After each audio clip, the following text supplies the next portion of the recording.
తాకట్లో ఉన్న బంగారాన్ని విడిపించి ఆ రోజున మార్కెట్ ధర కట్టి మిగిలిన డబ్బును మీకు అందిస్తుంది కొమ్మూరి గోల్డ్.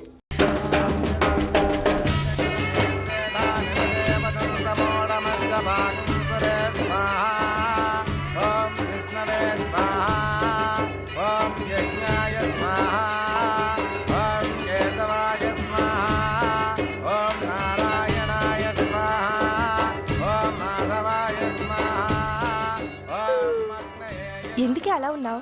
కష్టాలు వచ్చేసాయి. ఎవరికే? ఇంకెవరికి? మా నాన్నకి. ఎందుకు? నాకు పెళ్లి మూడు వచ్చేసింది. ఈ నైట్కి రెస్ట్ తీసుకుని ఉదయాన్నే వెళ్తే బాగుండేది. లేదండి, రేపు మార్నింగ్ డ్యూటీలో జాయిన్ అవ్వాలి. సార్, నేను మీకు చెప్పేంతటి వాణ్ణి కాదు, కానీ మీరు వెళ్ళేది హైదరాబాద్. అక్కడ ధనరాజు గాడు పరమ కిరాతకుడు. మీరు వాడి విషయంలో కాస్త అలర్ట్గా ఉండటం మంచిది sir. I will take care of myself. Anyway, thank you. Bye. మంచిది సార్. See you. నమస్తే సార్. Tata stereo. రేయ్, షట్ అప్. వై? ఎక్కు. yes yes. వెళ్ళొస్తాం సార్. ఉంటారు. go go. అంకుల్, అసలు ఆ ధనరాజ్ అంటే ఎవరు? వాడు అంత dangerous ఫెలోనా?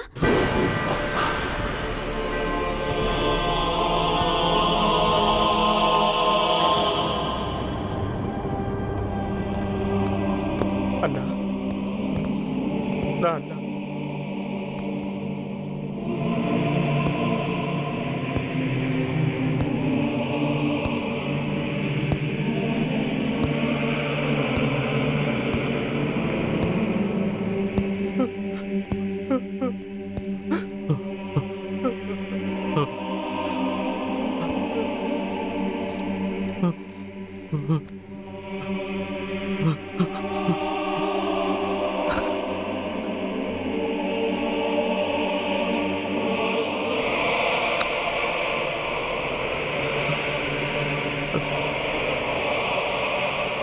I love you, Dad. We are sorry, sir. మా ప్రయత్నం మేము చేశాం సార్. అడ్మిట్ చేసినప్పుడు మా నాన్న కండిషన్ చాలా సీరియస్ గా ఉందండి. బతికే ఉన్నాడు. He was alive. He was not dead. Am I right? Yes, sir. But now, eternal sleep. శాశ్వత నిద్ర. ఇక లేవడు. బాబు అని నన్ను పిలవడు. చంపేశారు. అదే నువ్వు నేను చంపితే ఎంక్వైరీలు, కమిషన్లు, ఐపీసీ సెక్షన్లు వేటాడతారు. బట్ వీళ్ళు ఫుల్ లైటింగ్ లో నీట్ గా డ్రెస్అప్ అయి స్టెరిలైజర్ వెపన్స్ తో పండగలప్పుడు పెంచుకున్న వాడే పొట్టేళ్లను కోసినట్టుగా లైసెన్స్డ్ ప్రొఫెషనల్ కిల్లర్స్. ఊపిరున్న వాడిని మీకిస్తే ఊపిరి తీసి విసిరి పారేశారు. ఇలా నమహన. I want spare anybody. He was my father. I'm the judge, the only judge who can decide this case. ఈ ముద్దాయిలు బతికున్న వాడిని కోసి చంపినట్టుగా సాక్ష్యాధారాలతో రుజువైనందున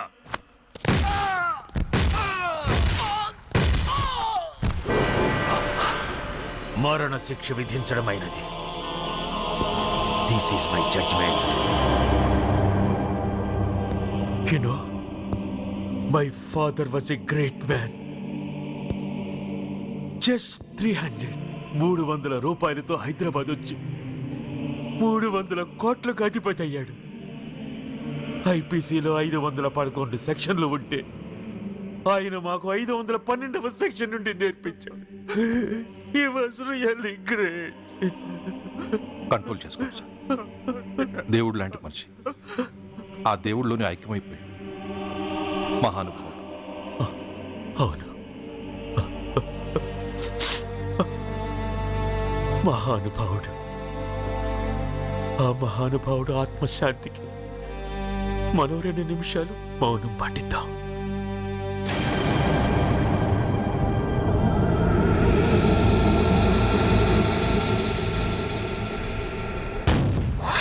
ఏంట్రాది? రేపు దీపావళి పండుగ అన్నా. నో, మహానుభావుడు పోతే మౌనం పాటించాలి గాని మందులు కాల్చకూడదు. నా దుఃఖం ఎవరికి సంతోషం కాకూడదు. రేపు పండగ జరగకూడదు.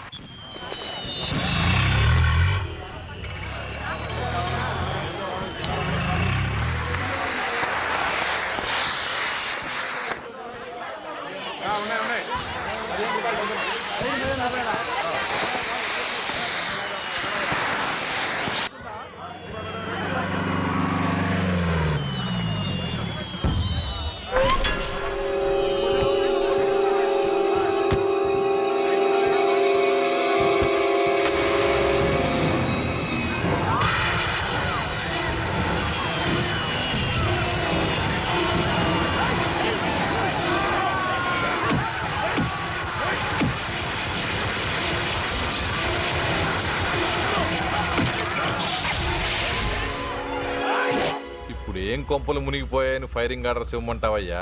అదేంటి సార్, ఎంతో మంది అన్యాయంగా బలైపోతున్నారు సార్. ఎంతో ఆస్తి నష్టం జరుగుతోంది. ఇంతకంటే కారణం ఏం కావాలి సార్? అంతేనంటావా? Yes sir.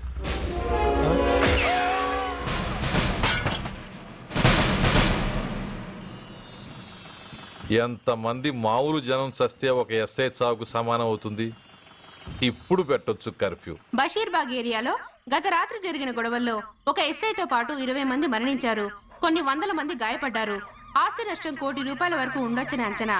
గొడవలకు కారణం ఇంకా తెలియలేదు.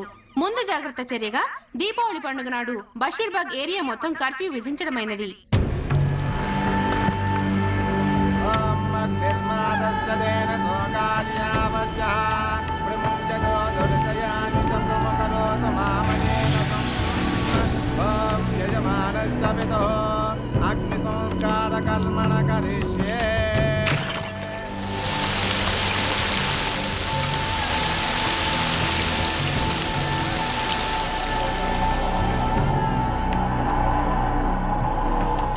ఆగు.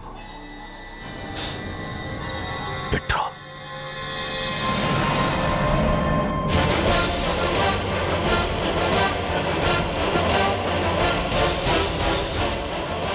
ఆగిపోయావే, అంటించు. ఎవట్రా నువ్వు?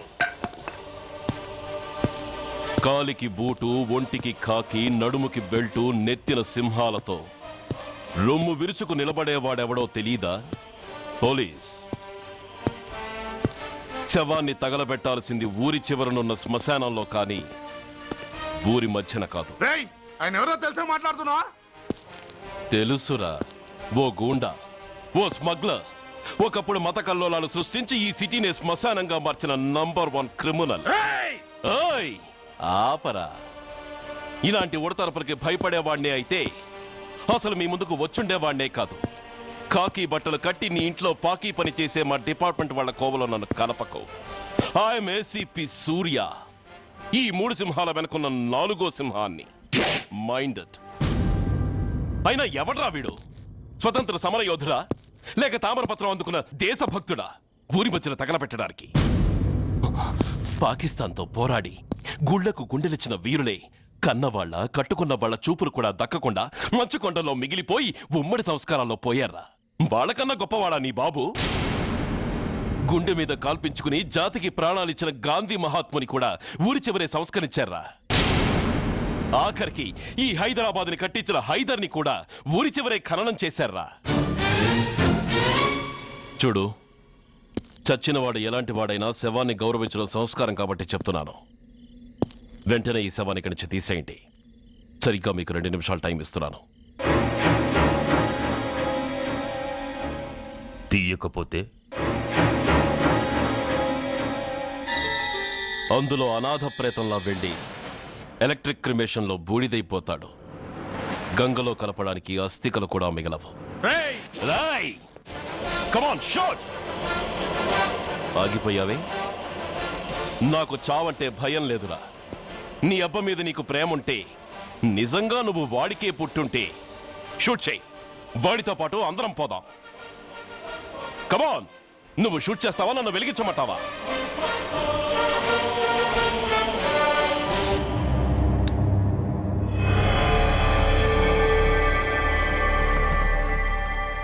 సార్, ఒక గూండా నగరం నడిబొడ్డును శ్మశానం చేసి తన తండ్రి శవాన్ని దహనం చేయడానికి సిద్ధపడ్డాడంటే దానికి కారణం వాడికండగా మన డిపార్ట్మెంట్లో కొందరు ఉండడమే. కొడుకు చదువు కోసమో, కూతురు పెళ్లి కోసమో, భార్య సోకుల కోసమో డబ్బుకు కక్కుర్తిపడే రాస్కెల్స్ ఈ డిపార్ట్మెంట్లో ఉన్నంత వరకు ఆ ధనరాజునే కాదు సార్, ఆఖరికి ముష్టివాణ్ణి కూడా మనం ఏం చేయలేము. What nonsense are you talking? ఈ డిపార్ట్మెంట్లో నువ్వు ఒక్కడే సిన్సియర్ అనుకుంటున్నావా? నీకంటే సిన్సియర్లు, నీకంటే గొప్పవాళ్ళు, చట్టం కోసం ప్రాణాలు ఇచ్చేవాళ్ళు చాలా మంది ఉండగా నువ్వు ఒక్కడే పెద్ద పోటీగాళ్ళ ఫీల్ అవుతున్నావంటే దట్ షోస్ యువర్ ఇమ్మెచ్యూరిటీ. ఇక్కడెవరూ లంచం తీసుకుని పనిచేయడం లేదు. ఎవరి కర్తవ్యం వాళ్ళు నిర్వహిస్తున్నారు. Mind it. సార్, అదే నిజమైతే దీపావళి రోజున నగరమంతా పండగ జరుపుకుంటుంటే బషీర్బాగులో మాత్రం 144 సెక్షన్ ఎందుకు పెట్టాల్సి వచ్చిందో చెప్పగలరా సార్? రోడ్డు మీద లౌడ్ స్పీకర్ లౌడ్గా పెట్టిన న్యూసెన్స్ కేసు పెట్టే పోలీసులం ఆ ధనరాజుగాడు వాడు అబ్బ శవాన్ని బ్రిడ్జి మీద తగలబెడుతూ ఉంటే కళ్ళుండి కూడా గుడ్డివాడలా ఎందుకు ఉండాల్సి వచ్చిందో చెప్పగలరా? ఆ ధనరాజు గారి ఫాదర్ని ట్రీట్ చేసిన 4 ఎమినెంట్ డాక్టర్స్ ఆ రోజు నుంచి కనిపించడం లేదు. వాళ్ళేమయ్యారో ఎవరైనా చెప్పగలరా? నిజంగా ఈ సిటీలో పోలీస్ డిపార్ట్మెంట్ మీద భయం అనేది ఉంటే పబ్లిక్ గా ఒక ఎస్ఐని చంపే ధైర్యం ఎవరికి వచ్చిందో ఎలా వచ్చిందో చెప్పగలరా? చెప్పలేరు. నేను చెప్తాను. ఆ రౌడీ వెధవ తన తండ్రి చచ్చాడన్న కసితో ఎవరూ ఆనందంగా ఉండకూడదని, ఎవరూ పండగ జరుపుకోకూడదని శాడిజంతో రెచ్చిపోయి అల్లర్లు సృష్టిస్తే అతని కోరిక తీర్చడం కోసం మన డిపార్ట్మెంట్ లో ఉన్న వాడి చెంచాలు మీకు ఫోన్ చేస్తే కర్ఫ్యూ విధించాల్సి వచ్చింది. Mister Surya, you're crossing your limit. No, I'm telling the facts. Do you have any proofs? Proof నా దగ్గర లేదు కాబట్టే ఇంకా ఇక్కడ నిలబడి మాట్లాడుతున్నాను. లేకపోతే ఈ పాటికి వాడి చంక నాకుతున్న పోలీస్ ఆఫీసర్స్ ని మొండి మొలలతో నడి రోడ్డు మీద నడిపించావాడిని. Sir, stop it mister Surya. మీరు ఛాలెంజ్లు చేసుకోవడానికి, అరుచుకోవడానికి ఇదేమైనా అసెంబ్లీ హాల్ అనుకుంటున్నారా? Mind your words. I'm sorry sir. అనవసరమైన విషయాలు చర్చించడానికి కాదు మిమ్మల్ని పిలిపించింది. Take your seats. Mister Venkat, ఈ కేసును అందరూ సీరియస్ గా తీసుకుని దర్యాప్తు జరిపించండి. Yes sir. Surya, sir. Unnecessary arguments మానేసి నీ దగ్గర సాక్ష్యాలు ఏమైనా ఉంటే వీరికి సహకరించి. Yes sir. The meeting is over. All of you may discuss.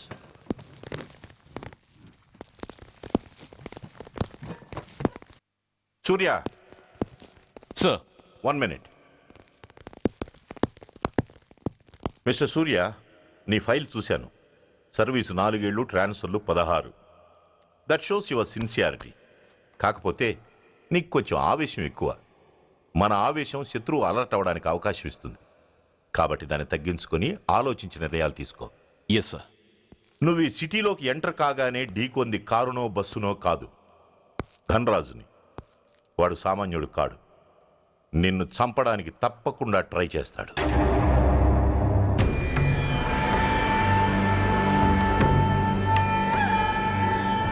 భగవా, జీవితంలో ఇంతటి అవమానం ఎప్పుడూ పొందలేదు.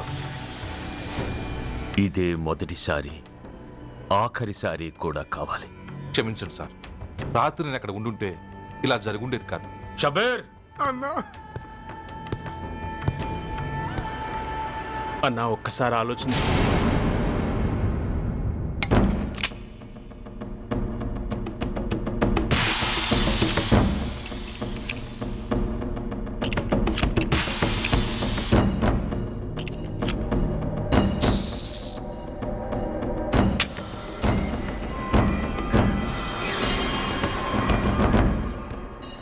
స్వామి, నా చేతిలో వాడి చావు రాసుంటే నన్ను బతికించు, లేకపోతే నన్ను నీలో ఐక్యం చేసుకో.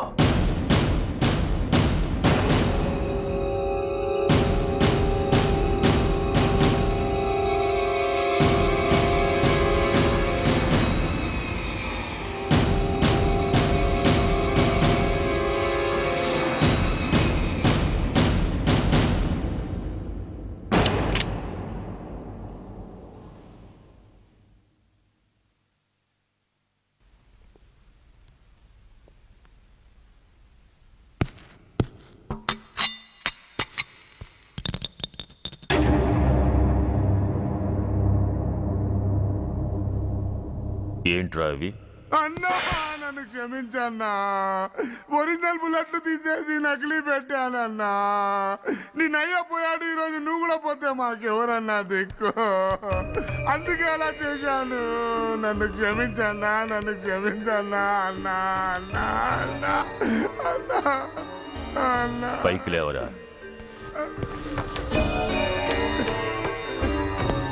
నిజంగా నేనంటే నీకు అంత ఇష్టమారా? అది వేరే అడగాల అన్నా. నువ్వంటే నాకు ప్రాణం అన్నా. నీకోసం నా ప్రాణం అని ఇస్తానన్నా.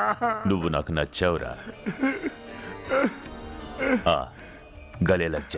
అన్నా పర్వాలేదు, రారా రా.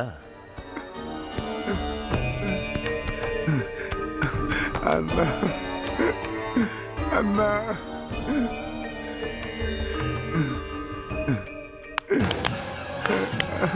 అన్నా అన్నా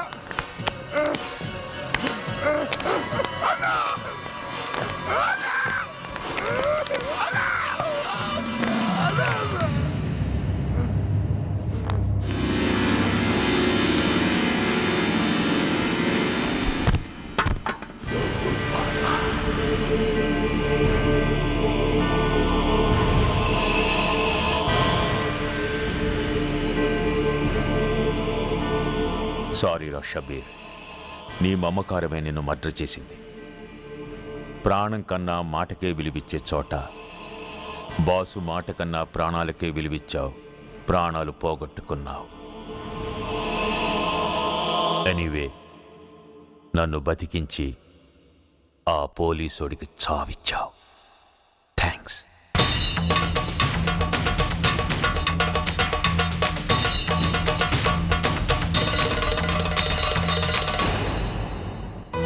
ఆగండి, మర్యాదగా గ్లాస్ ఇస్తారా లేదా? ఇవాళ సండే కదా లక్ష్మి. సండే కాబట్టి ఈవినింగ్ మాత్రం పర్మిషన్. పోనీ ఈవినింగ్ మానేస్తానులేవే, ఇప్పుడు తీసుకొని. కుదరదు.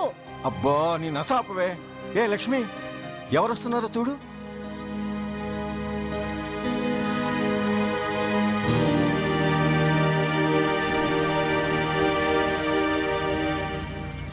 అదేంటి వాళ్ళు వస్తుంటే తలిపేస్తున్నావేంటి?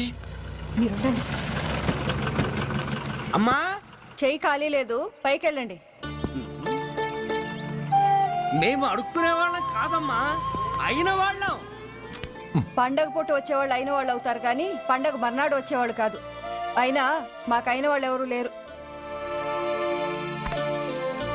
చాలా థ్యాంక్స్ అమ్మా. నేను అనాథనన్న విషయం చెప్పకుండానే చెప్పావు. ఏంట్రా ఏంట్రా అన్నావు? ఉన్నమాటే అన్నాను. అంటే ఊళ్ళో ఉండి కూడా పండగ పూట ఇంటికి రాలేదు.